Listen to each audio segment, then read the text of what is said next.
Bom dia, vida, meu amado. Bom dia, vida, minha amada, a paz do nosso Senhor e Salvador Jesus. Amém? É um bom dia, vida, chegando, fazendo o quê? Trazendo paz, amor, alegria, esperança ao teu coração. E tudo isso através da pura e verdadeira palavra de Deus. Palavra essa tem o poder de nos libertar. Palavra essa tem o poder de iluminar a nossa caminhada.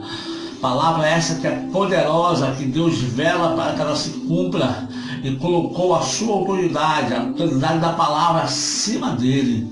Louvado seja Deus por isso. Amém? No Bom Dia Vida dessa semana nós estamos falando sobre o tema gerados em Jesus. Falando, amado, que nós somos geração de Jesus. Fomos gerados em Cristo. Eu disse que quando Jesus morreu na cruz do Calvário, ali ele abriu a madre da sua geração. E todos aqueles que creram nele foram dados o direito de serem chamados filhos de Deus. Louvado e engrandecido seja o nome do Senhor por isso. Amém? Eu disse que a geração de Jesus é uma geração que adora em espírito e em verdade. Eu disse que a geração de Jesus é uma geração que não corre, não foge dos seus desafios.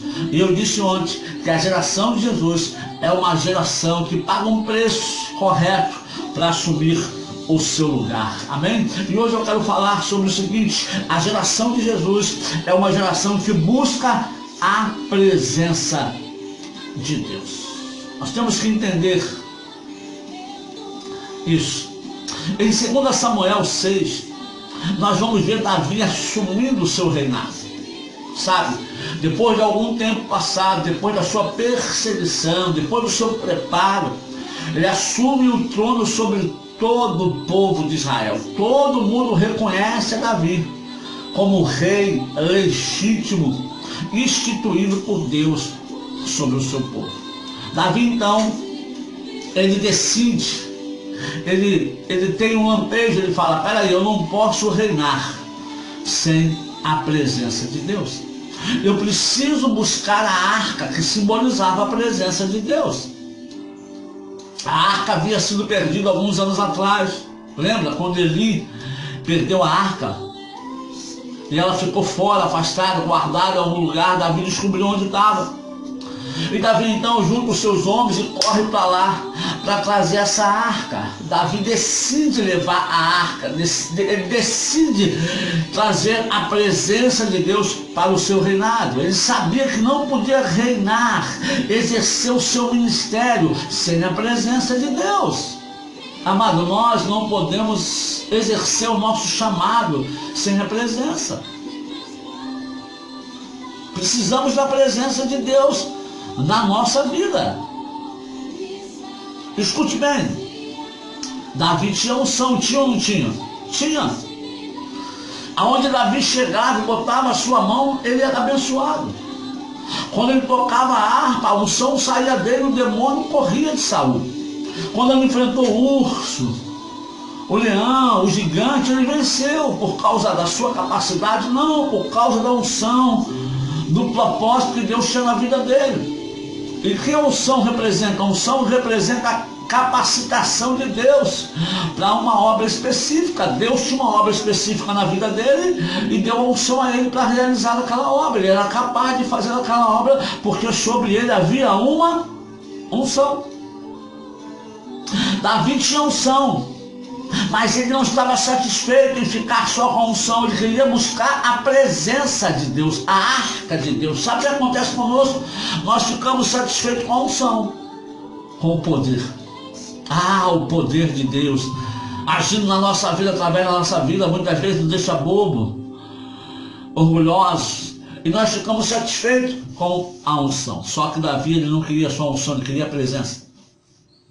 Sabe, eu sempre lembro de Moisés no monte, conversando com Deus, em Deuteronômio, quando Deus fala: Moisés, o povo pecou, a minha presença não irá convosco. Eu vou enviar vocês para a terra, vocês vão entrar na terra, eu vou cumprir a minha promessa, vocês vão possuir a terra prometida, eu vou enviar um anjo à frente de vocês, guiando vocês, mas a minha presença não irá convosco. E Moisés era babão que fala: o senhor está doido, está enganado, eu não estou preocupado com a vitória. Eu não estou preocupado com a bênção, eu estou preocupado com a terra prometida, sabe, Deus? Eu não estou preocupado se eu vou entrar na terra, se eu vou colocar o povo na terra. Essa é a minha preocupação principal. Mas quando o Senhor diz que a sua presença não vai conosco, aí eu me preocupo, porque o que me interessa, Deus, é a sua presença, porque nada vale a pena se a sua presença não estiver comigo. É isso que ele está falando, Senhor, se a sua presença não for conosco, não nos faça sair daqui desse deserto. Não nos faça sair aqui dessa luta, não nos faça sair aqui desse problema, não nos faça sair dessa dificuldade, não, porque eu prefiro estar aqui, mas com a sua presença, do que estar no oásis, do que estar na bênção, sem a sua presença. É isso que Moisés estava dizendo. E Davi, embora tivesse todo o povo, embora tivesse o seu exército de valentes, ele fala, eu preciso da presença, eu tenho a unção, eu tenho a capacitação, mas a presença é importante. Ele fala isso. Sabe por quê? Quando existe a unção, e é só a unção que age, na unção que age é um homem ungido que aparece. Sabe? Aqueles que quando chegam no culto, todo mundo olha para ele e fica esperando dele alguma coisa. Porque chegou o tal, o bambambam, ou o ungido. Na unção, o homem ungido aparece. Na presença de Deus, o homem fica bobo. O rei vira menino. O rei vira pessoa normal, comum, dança, pula, chora, ri. E faz tudo isso ao mesmo tempo. Davi foi buscar a presença e quando ele pega a arca e traz, sua primeira tentativa é fracasso total.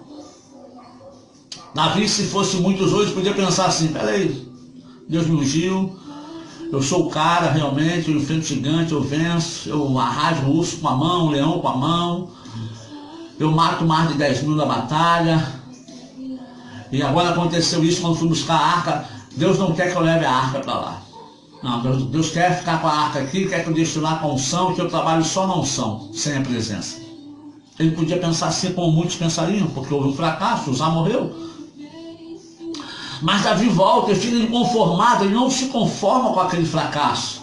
Ele não se conforma não ter conseguido trazer a presença, sabe por quê? Davi não queria a presença para engrandecer o seu próprio nome. O nome dele já era engrandecido, ele não precisava disso. Ele queria a presença para abençoar o povo, ao qual ele governava sobre o povo, ao qual ele reinava sobre o povo, ao qual ele tinha a obrigação de fazer o bem daquele povo. Então ele precisava e queria que a presença estivesse ali para que toda a presença abençoasse todo o povo de Jerusalém. Todo o povo de Israel. Então Davi descobre que para trazer aquela arca, aquela presença, não podia ser de qualquer maneira. Davi descobre que não era qualquer um que podia colocar aquela arca, ou pegar com a mão e levar, e colocar em qualquer lugar. Haviam normas, preceitos e princípios estabelecidos pelo próprio Deus para que a sua presença fosse trazida, ou levada, ou carregada. A primeira coisa que só o sacerdote podia carregar, e era carregada no ombro. Sabe o que significa? Que a presença de Deus é trazida com responsabilidades, não é com uma vida de qualquer maneira. Isso significa águas pelos ombros, lá no rio do Espírito que o profeta Ezequiel viu. E mediu mais 1000, as águas davam no tornozelo, mediu mais 1000, dava no joelho, mediu mais 1000 na cintura, mediu mais 1000, dava no ombro. Significa a hora de carregar a arca no ombro. São responsabilidades. Você não é mais menino para andar pulando para lá e para cá, sabe? Porque aí é a unção que trabalha na sua vida. Mas quando você cresce, se torna responsável, você traz a presença no ombro com responsabilidade com a obra de Deus. Davi descobre isso, Davi descobre que eles davam 6 passos e faziam um sacrifício, davam mais 6 passos e faziam um sacrifício. Você não traz a presença, você não atrai a presença, nós não atraímos a presença com uma vida de qualquer maneira. Como crente, meia boca, como diz o nosso apóstolo César, a gente não consegue trazer a presença de Deus para a nossa vida, amado. Crente, meia boca, não tem a presença, pode ter até unção, mas a presença não, e a presença faz a diferença total, sabe? Quando a presença vem, o maior se torna menor, o mais forte se torna mais fraco, o homem sai de cena. E para trazer a presença só entrando no Santo dos Santos. É por isso que muitos querem ficar no Santo, não ir no Santo dos Santos, porque no lugar santo, o serviço do sacerdote aparece. É o sacerdote que faz isso, é o sacerdote que faz aquilo outro, é o sacerdote que faz aquilo outro. Mas quando você entra no Santo dos Santos, primeiro para entrar no Santo dos Santos, ele tinha que desaparecer. Ele ligava um incensário, começava a fazer fumaça, depois de se purificar, usava linho que nem suor ele podia ter no seu corpo.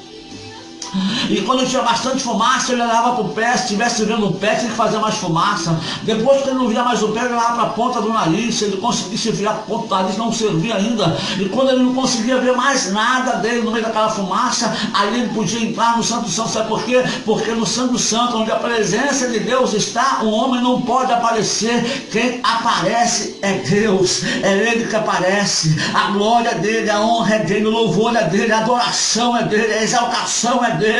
É por isso, amado, que muitos não querem estar com a presença, querem estar só no santo, porque quem aparece é o homem que coloca a mão e cura, é o homem que ora e faz fogo cair do céu, sabe, é o homem que faz e acontece. Mas não é o homem que tem que fazer isso. Nós somos apenas canal, Deus faz através de nós, amém? Somos instrumentos. E para Deus tanger em nós, tirar de nós a melhor melodia que cada um pode dar, Ele tem que nos afinar. E o afinar, a afinação, ela machuca, a afinação estica, a afinação aperta, a afinação machuca. Glória a Deus. Davi, quando descobre que está trazendo a presença para Jerusalém, quando está chegando perto, ele começa a tirar suas roupas de rei. Começa a ficar vestido como um qualquer, ele começa a dançar, ele a pular como um doido marido aos olhos de muitas pessoas. Sabe, querido, numa janela estava Mical, a sua esposa, olhando, e quando vê aquilo só olhando por uma janela, ela fica desanimada, ela fica totalmente fora da visão, porque ela só tinha visão de uma janela. Cuidado em qual janela você tem olhado. A janela não te dá uma visão ampla de toda a obra, querido, te dá a visão parcial, e aí você acaba fazendo o que você não pode fazer, que é julgar.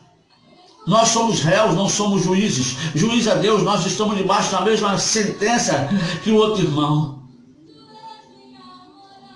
O que acontece então?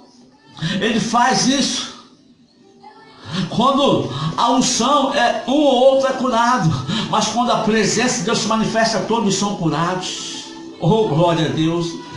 Quando a unção está presente, o homem tem que botar a mão, mas quando a presença de Deus está presente no culto, abundantemente, tangível, de tal maneira, você não precisa botar a mão em ninguém, porque as pessoas são quebrantadas, começam a confessar pecados, elas começam a se quebrantar na presença de Deus, elas começam a se mover na presença de Deus, porque a presença de Deus constrange o nosso interior.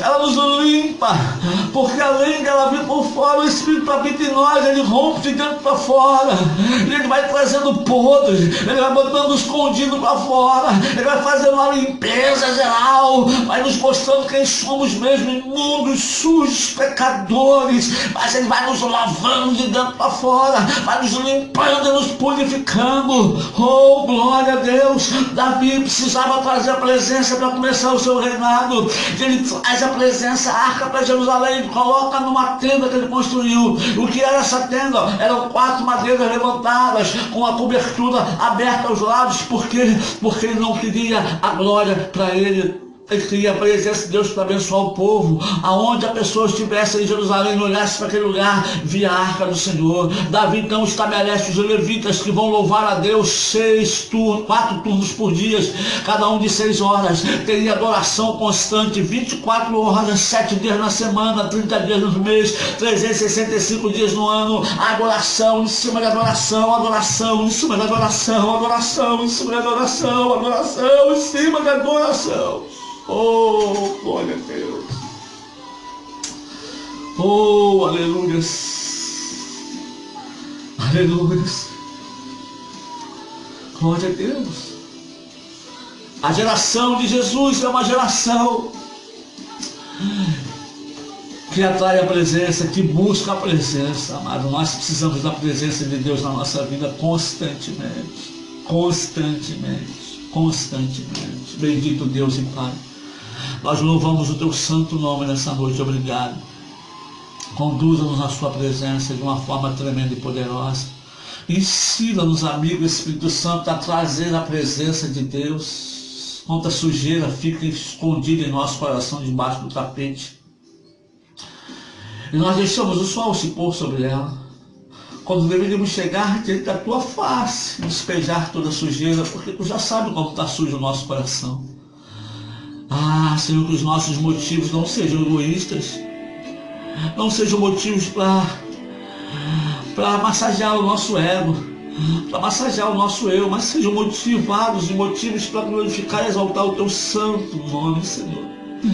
Possamos ter a sua presença em nós, e aonde chegarmos, o Senhor possa chegar conosco, Senhor, e ali haver mudança de vida, mudança de transformação, e possamos ser exemplos verdadeiros e impactar vidas. A geração, ó Deus, precisa ser impactada, os jovens estão aí, ó Deus, Senhor, sendo bombardeados com toda a doutrinação errada, meu Deus. Mas que nós possamos ser exemplos de filhos do Senhor, que tenha a sua presença em nossas vidas, e assim, ó Deus, agir poderosamente para a glória e para a honra do seu nome, em nome de Jesus. Bom dia, vida para você, meu irmão. Bom dia, vida para você, minha irmã. Beijo no seu coração. A paz do Senhor, amém?